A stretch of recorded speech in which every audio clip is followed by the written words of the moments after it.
for making it possible for us to be here today. Father, take all the glory.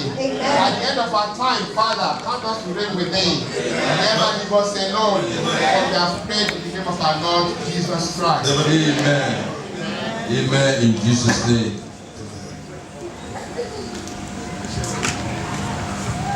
Jehovah, Jesus Christ, Holy Mighty, to our God who is able, who is abundantly able to deliver all who trust in him. Father, we come to you, Lord, because we trust in you. Come and deliver us in Jesus' name. Your word says that whoever trusts in you shall be like an eagle, shall soar high, shall run and never be weary. You are the Lord who strengthens, Lord. In this race, in this journey, make us overcomer in Jesus' name. Whatever situation we might be going through today, O Lord, set us high above in the name of Jesus. Because the word says, even though we fall one time, we shall rise 7 times. Father, empower us in the name of Jesus. Definitely, Lord, this is a day of joy. You said we should rejoice and be glad in it. Your word says that Satan is always finding a way to come among the brethren, looking for accusers, Lord. Today, as we gather on this day of joy, any plan of Satan, whatever form that wants to come and cause trouble today, oh Lord, send them packing in the name of Jesus. Because this surrounding is covered in the blood of Jesus. Father, Lord, cover us in your blood in Jesus. Father, Lord, today is our day of joy, a day of harvest. You have given us the grace to come today to harvest, Lord. That is if we have sown, because if we do not sow, we cannot be. Father, Lord, as we come today to harvest, Lord, that spirit, oh Lord, to start to sow again for another year next year, grant it upon us in Jesus' name. Any spirit of greediness or stinginess that withholds us from planting or from sowing, begin to destroy it in Jesus' name. You are the Lord that provides. Oh Lord, open the gates of heaven for us in Jesus' name. Whoever comes here today, oh Lord, with one problem or the other, there is nothing you cannot do. For man is impossible, but for you, Lord, everything is possible. We cannot trust in man because we will be disappointed. We trust in you, Father, because we have no other God but you. Father, oh Lord, meet us at our point of need. Meet us at our point of need in the name of Jesus. Father, oh Lord, we trust in you because when you released the children of Israel, they were going to worship you, and because you said they shall never lack, because they are going to a land full of honey and sweetness, O Lord. Father, Lord, as you release us today, O Lord, from any form of trial or tribulation, give us that spirit to worship you to the end. And Lord, we shall never lack in the name of Jesus. Father, Lord, I pray for the family of the shepherd, O Lord. You are the Lord that has called him and his family. As you are using him, O Lord, to bless people, O Lord, he shall not lack in the name of Jesus. As you are using him to loose and bind, O Lord, come and fight his battle in the name of Jesus. Father, I pray for all of us that you have directed here today by one means or the other. You are the Lord that gives traveling mercy. Give us traveling mercy back in the name of Jesus. Lord, you said we are for signs and wonders. You said if people do not see your signs, they will not believe. Oh Lord and our Heavenly Father, and you said these signs shall follow those who believe. Father, Lord, set us up for testimony in the name of Jesus. Father, I said, what does it benefit a man if he gains the whole world and loses his soul? Father, oh Lord, I pray for that spirit to always seek your kingdom, because all of this world is vanity. We came with nothing and we shall definitely leave with nothing. Father, I pray for that spirit to seek you diligently, because who is rich, who is wizard? What is problem, what is sickness of them? Father, as long as we have you, we are overcoming. Father, give us that spirit to set our minds on the kingdom in Jesus' name. Father, bless us abundantly. Our children are sojourned in the blood of Jesus. Any weapon fashioned against our children shall not prosper, because they are our future and the future of celestial. Father, preserve them in the name of Jesus. Take all the glory, Father. We give you all the glory, O Lord. In the mighty name of Jesus Christ we pray. Amen. In the name of our Lord Jesus Christ.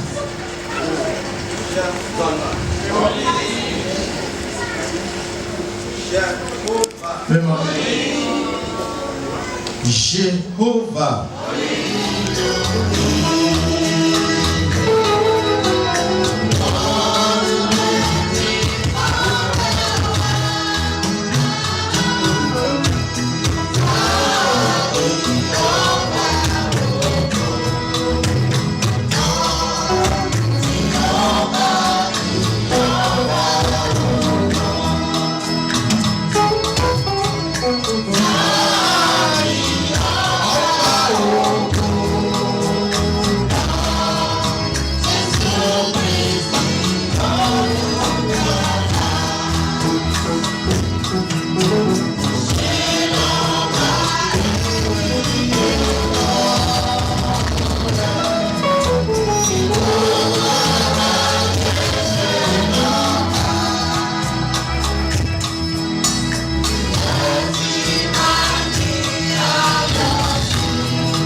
this junction, brethren in the Lord, let us go into a silent prayer. Oh dear boy, kill your Lord for palolo.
Set up our banner. May the Lord fulfill all our petitions.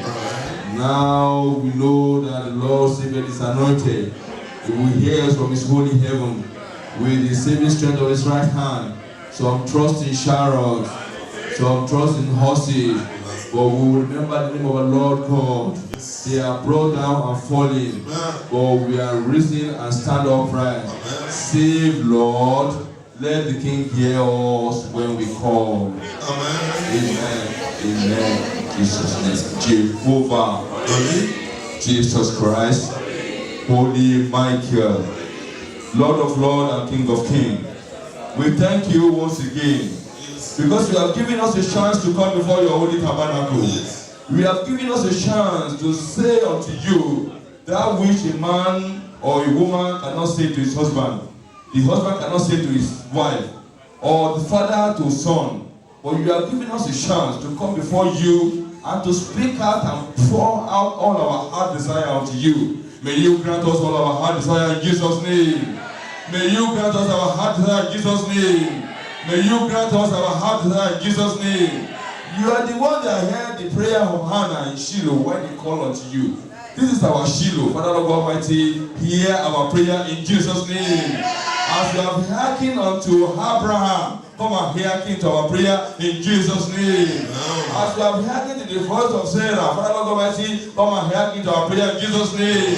As you have heard to the cry of Elizabeth, Father Lord God Almighty, come and answer our prayer in Jesus' name.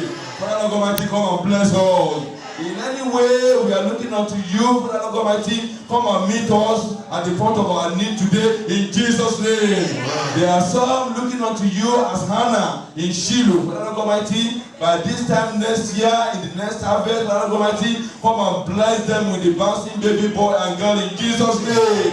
There are some looking unto you for one thing or the other, for good work, for good health. Father Lord God Almighty, come and answer our prayer in Jesus' name.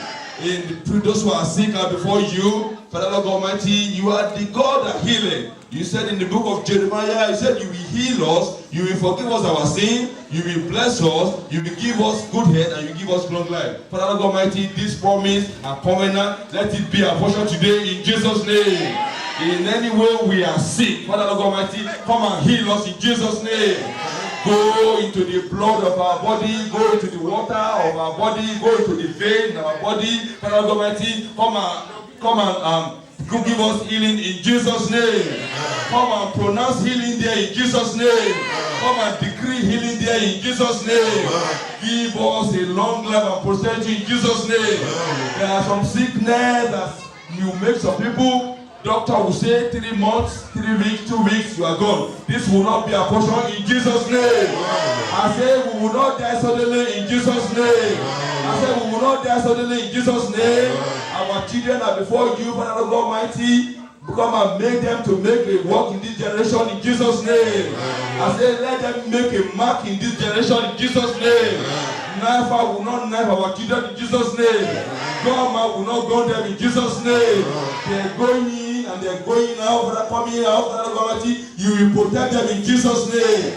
This church is before you. You said the church of God's to mansion and the gate of hell will not prevail. Gate of hell will not prevail over this church in Jesus' name. I say gate of hell will not prevail over our life in Jesus' name. We have shepherded before you, the head of the house, Father God Almighty, come and bless him and his family in Jesus' name. The committee member of this great harvest are before you, come and bless all of them in Jesus' name.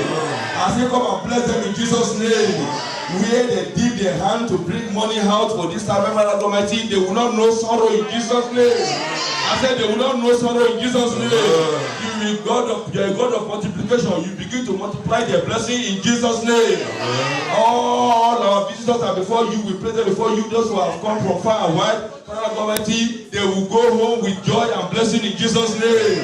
They will not go home with sorrow in Jesus' name. And I know, why did I come to this harvest? It will not be a portion in Jesus' name. Ìwọ lọba tó mú rí jáde nínú àìrí ní orúkọ láti Jésù. Ó mú omi jáde nínú aginjù ló ti bó wọn jẹ àjẹyọ wọn jẹ àjẹyìnrà. Kò sí nǹkan tó lè ṣe Ọlọ́run ní ẹlẹ́dàá mi. Oníṣẹ́ àrà ti yanu ní ọjọ́ òní jẹ́ ká rí ọwọ́ agbára rẹ. Nínú ẹ̀sìn jẹ́ ká rí ọwọ́ òbùkún rẹ. Jẹ́ ká rí ọwọ́ agbára rẹ. Dáwọ́ lé gbogbo wa. Má jẹ́ ká àbákò náà mọ́. Ṣe ohun tuntun nínú ayé wa. Dábìlà nínú ayé wa. Ràn ìjọ ìlọ́wọ́ Olúwa. Ràn wọ́n lọ́wọ́ ẹlẹ́dàá. Ní tiwa Ọlọ́run. Ọmọ kìnìún wa máa ṣaláìní ẹ̀dá máa pa wọ́n. Àwọn tábà lókè lórúkọ rẹ̀ àti ṣàkányàrò tó dára. Láti wákàtí lọ ohun rere, ohun ayọ̀, ohun tí ọ̀tá ń rí tó sọ pé ha Olúwa ti ṣe, Olúwa jẹ́ kó ṣẹlẹ̀ ní ayé wa.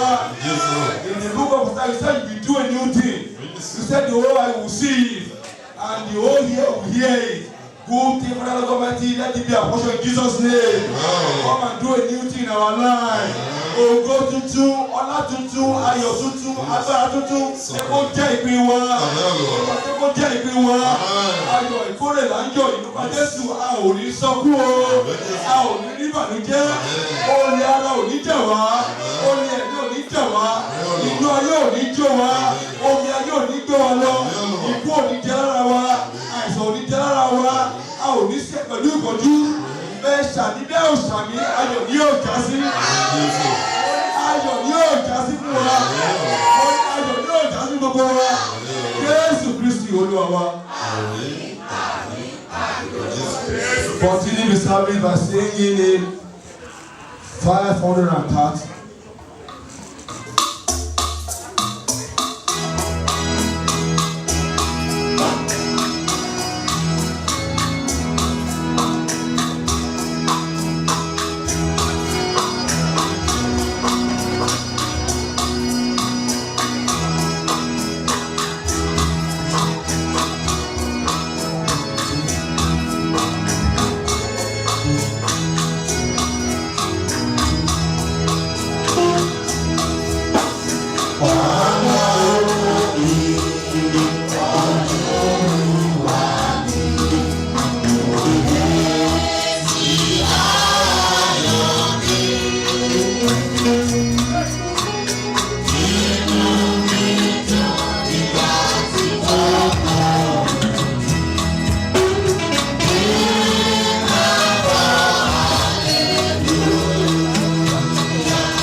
Let us sit down for the first lesson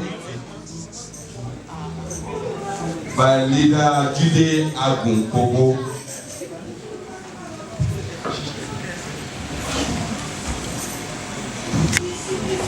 The first Bible reading to commemorate the ongoing Thanksgiving service, themed Harvest of Latter Glory, shall be taken from the book of Exodus, commence reading from chapter 23, verse 14 to 25.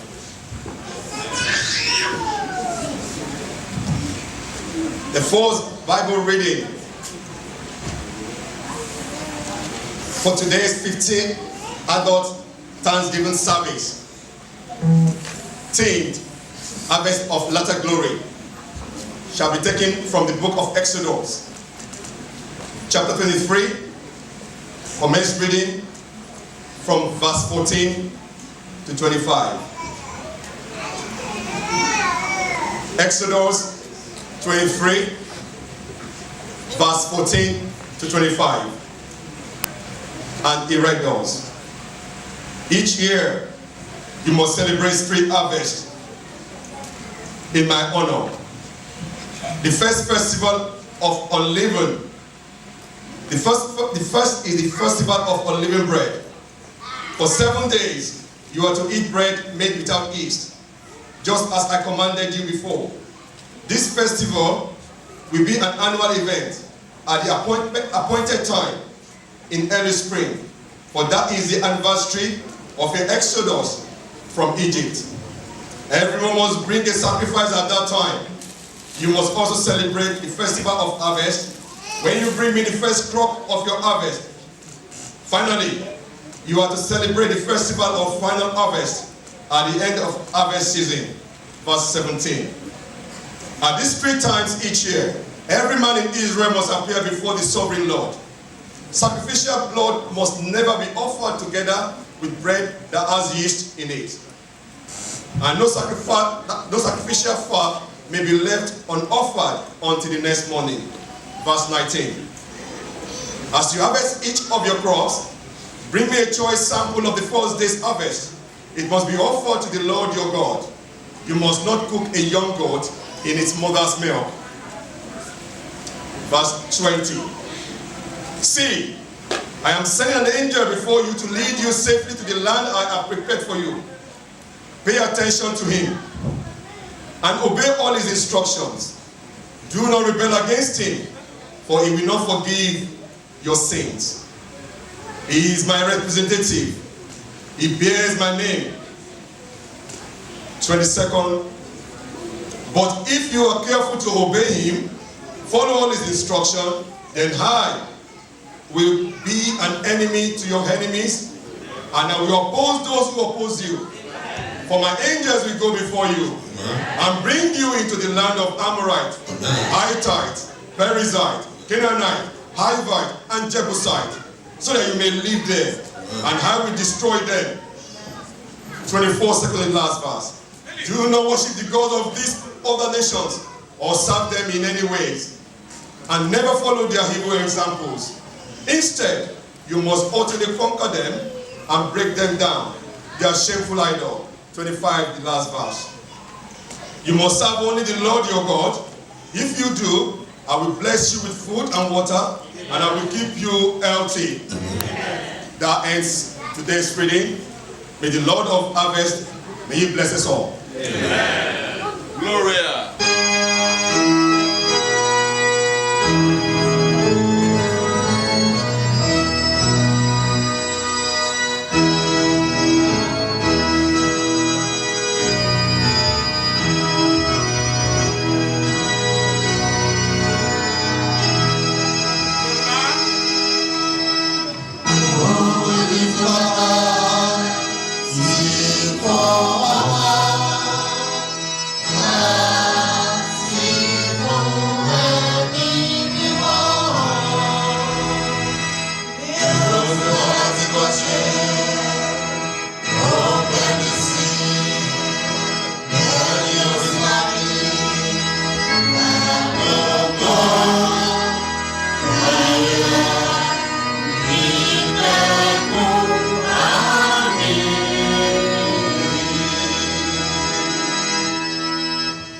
shall continue the service by singing hymn 580.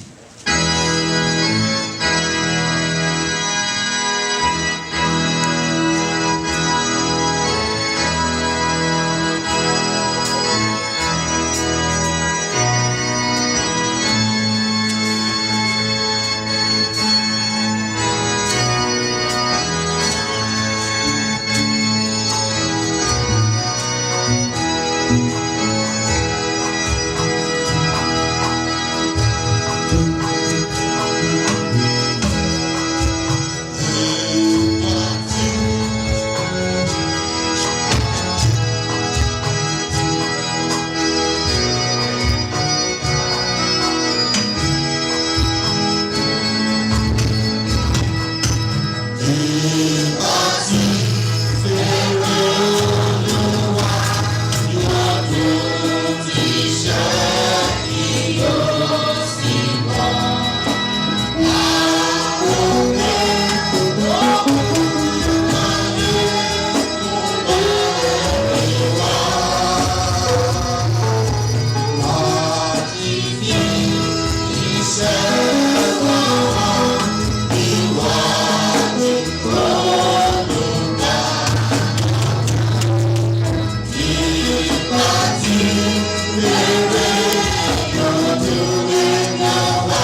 the second Bible lesson by Scriptural leader at DBC.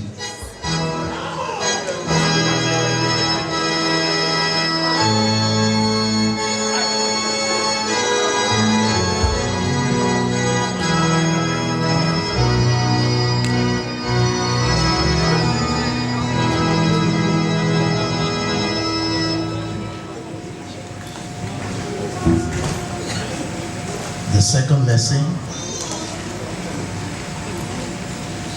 for today's harvest, the 20th harvest anniversary of Celestial Church of Christ, Luli Parish.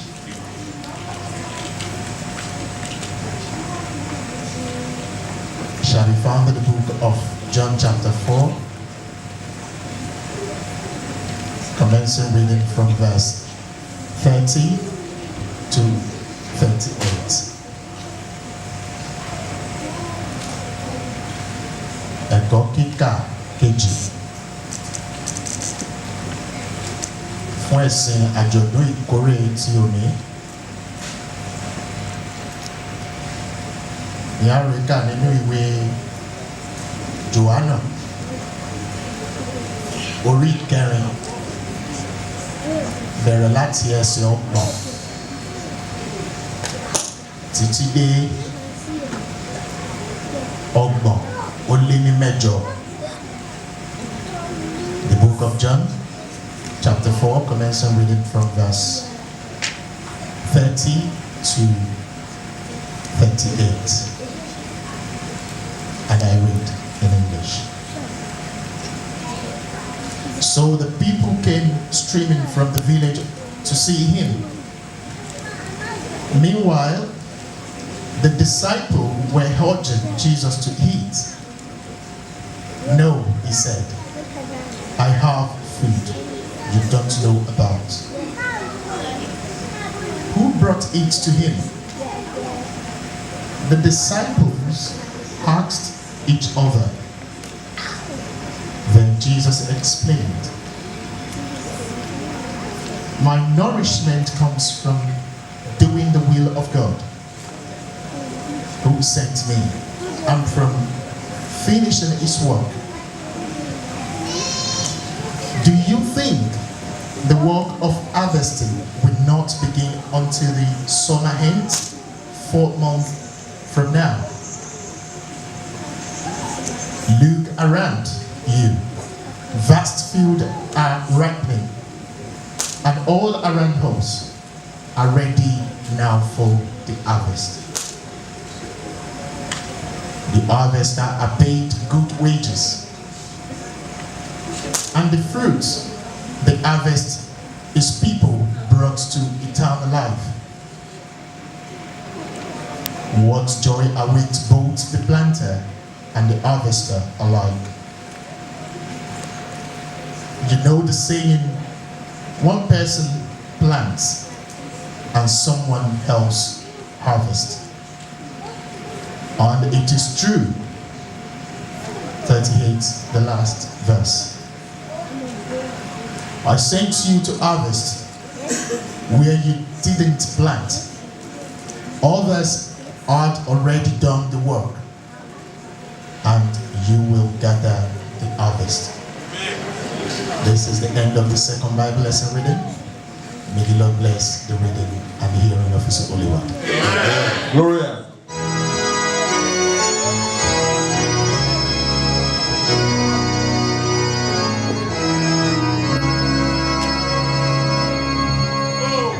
Glory be to the Father, to the Son,